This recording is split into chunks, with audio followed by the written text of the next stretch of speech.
আন্তর্জাতিক টি-20তে প্রথম ব্যাটসম্যান হিসেবে 200 ছক্কার একমাত্র মালিক এখন ভারতীয় ওপেনার রোহিত শর্মা এবং এই রেকর্ডে অন্য সবার চেয়ে অনেক এগিয়ে আছেন তিনি।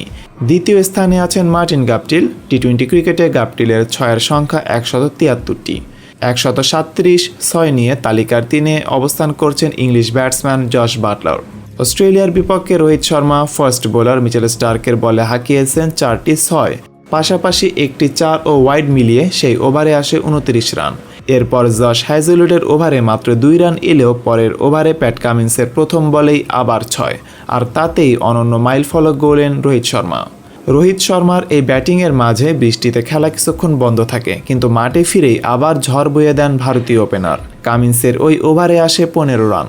সবগুলো রানই রোহিত শর্মার। ওই ওভারের শেষ বলে সিঙ্গেল নিয়ে নিজের 50 পূরণ করেন তিনি।